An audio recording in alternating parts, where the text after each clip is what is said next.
Gugu Mbatha-Raw co-stars in the 1950s set detective drama Motherless Brooklyn, which premiered at the Telluride Film Festival earlier this fall, and it's the closing night selection at the New York Film Festival.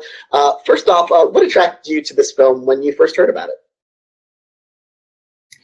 Well, I first read the script, and knowing that Edward Norton was the writer, director, and starring in it, I was very intrigued because I've been such a huge fan of Edward's work for such a long time.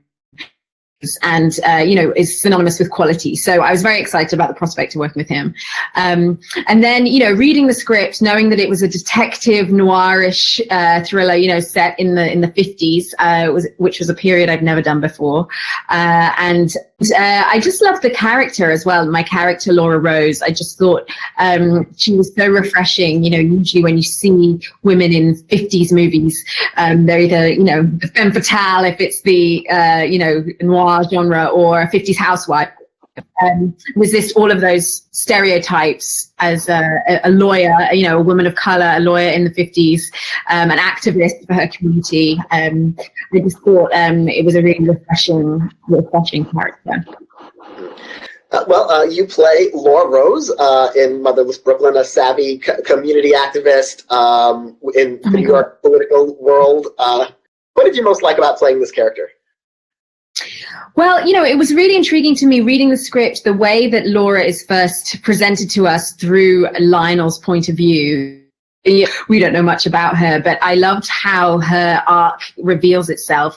The fact that she's a woman with purpose, she's a community activist, as you said, working against racial discrimination in housing. She's also, a woman that grew up in Harlem in the jazz scenes.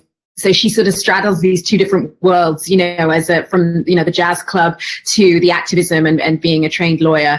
And I also love the fact that she's, both her and Lionel, who Edward plays, are somewhat outsiders in their own worlds and, maybe underestimated. And I just loved how, much inner strength and dignity she had for the time to deal with those issues. And you mentioned you hadn't, done, sort of 1950s period. And not only is this in that period, but it's also really inspired by kind of classic film noir. What was it like getting into that genre? Is that a genre that you've been a fan of and that you were excited to kind of, play around in? Yeah, I mean, noir is just so cool. I just love the genre. And for me, working with Edward and talking about, his intentions for the film, really to sort of peel back the layer of, what is sort of shiny American narrative and actually sort of see the darker side underneath of, the way society is structured and the power dynamics. And also, just to be able to do a film in New York, which is so iconic, and especially a period piece, the challenges of, production design and filming in such, iconic places. And it was a real treat to be able to do something in that genre and at that period. And the interesting aspect of the film is that you're working with Edward Norton as your co-star. You're also working with him as the director and as the screenwriter.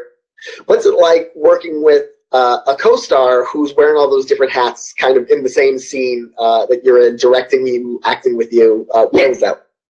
Yeah, I mean, it was really awe-inspiring watching Edward literally, as you say, wear all these different hats. We were talking about it earlier today, and how he had surrounded himself mostly with actors that had a background in theatre. And I think that really, really helped because it's that feeling, when you have an actor who's also your director, that they have been in your shoes, it's really has the vocabulary as an actor that intuitively he understands what you're going through and what you need, and it really did feel like we were all in it together, almost like as if we were doing a play. Once the rehearsal's over, the play belongs to the actors, and there was this an actor director, you didn't have to have multiple conversations back and forth from the monitor. It was a very sort of pure process, obviously, because Edward was at the helm and one very strong vision. So yeah, it was very fluid. And the film is a mystery, so I feel like it felt to me watching the film that reading the script for the first time must have been kind of like reading a page turner, kind of beach read novel almost, because it's so, it's just like, what happens next? What happens next? What happens next?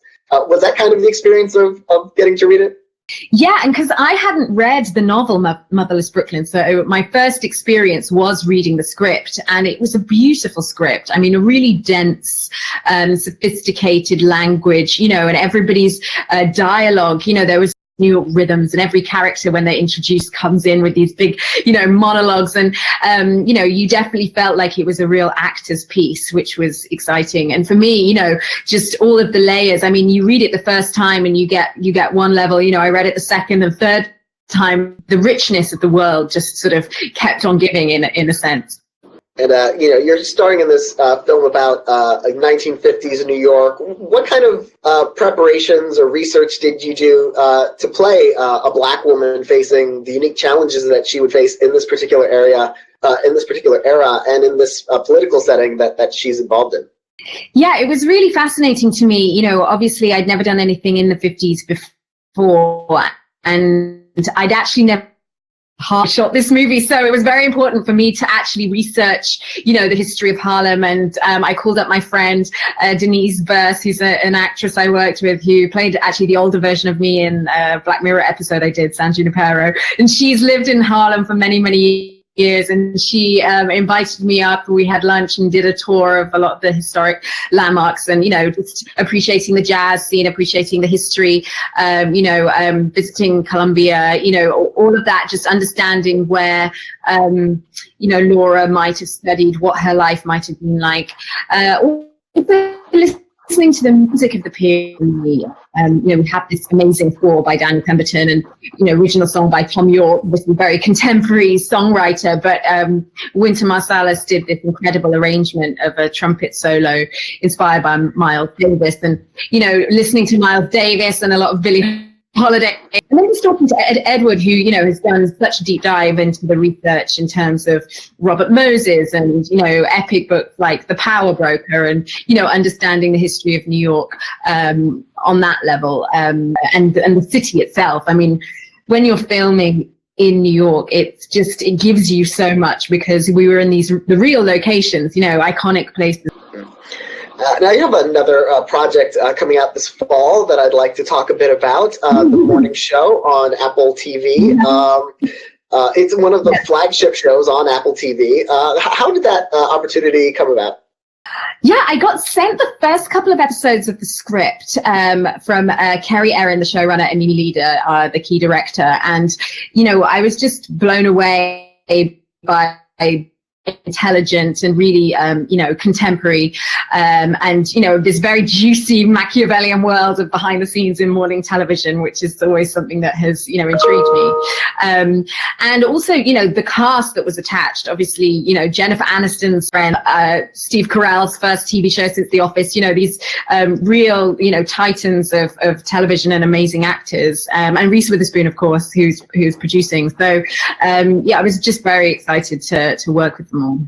And the show is focused centrally on the experiences of women in media, and it has, as you mentioned, female stars. The showrunner is a woman. It has several women directing. Sadly, it's not every day that women are so prominent, both in front of and behind the camera. So what was it like, getting to make this show about women's point of view from women's point of view? Oh, it was amazing, and both Reese and Jennifer Aniston are producers of the show, so really it's just a very, empowering for women from the top down. But, every female character gets their moment, and my character has a really fascinating arc.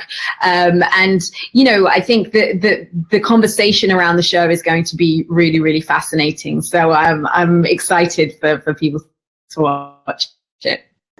And the show approaches kind of the Me Too era directly, and its storyline is reminiscent of a couple of actual scandals that we've seen in the last few years. What were your thoughts on this particular take on that subject when you first read the script?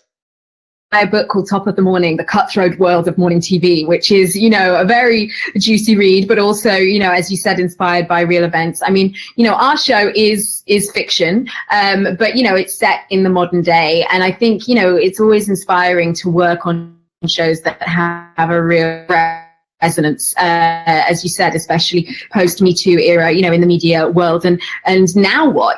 How do we move on from this massive moment that we've had culturally? How do we continue to evolve and continue to empower women and continue to keep, the conversation moving forward? It addresses very directly, but it's also done in a really entertaining way. The characters are just, as I say, so delicious. So hopefully, as I say, it will deal with these issues, with a light touch. And the style of the show sort of reminds me a bit of Miss Sloane, which you also appeared in, and it was also kind of about a powerful woman in a cutthroat profession. Did it feel like good preparation for kind of jumping into this world and this milieu? Oh, that's so interesting you say that. I mean, I loved working with Miss Sloane and with Jessica Chastain. It's just such an inspiring figure, in the Time's Up movement, as well as being a phenomenal actress. I'm working with John Madden, again, an incredible director.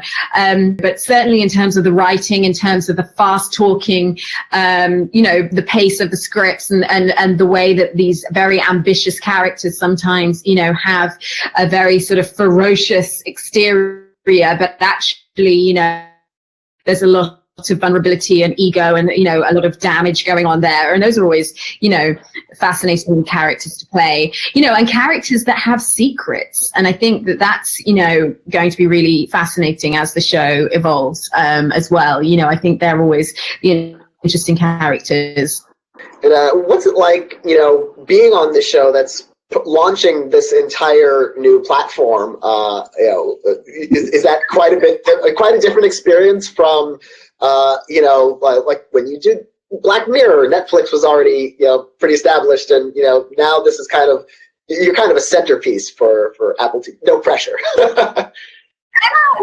Oh my God. Yeah, it's funny because just when you mentioned Black Mirror, I mean, when we did San Junipero, that was the first time that Black Mirror was on Netflix. So for me, I mean, I don't know. I try not to sort of take on too much pressure. The streaming services, it's you do your work as an actor, and how things are received is somewhat out of your control. But I have to say, it is exciting. The amount of people that have iPhones and iPads, I mean, the potential for people to be able to consume the show in such a different way is really exciting. So it's kind of cool to be sort of on the edge, the leading edge of this, new era for Apple TV. Well, congratulations on your work this year. Thank you for joining me. Thanks to everyone watching. And everyone watching, make sure to visit goldderby.com to make your predictions for Oscars, Golden Globes, Grammys, much more. So you can predict Motherless Brooklyn. You can predict the morning show at our various events. And thank you again. Thank you so much for having me.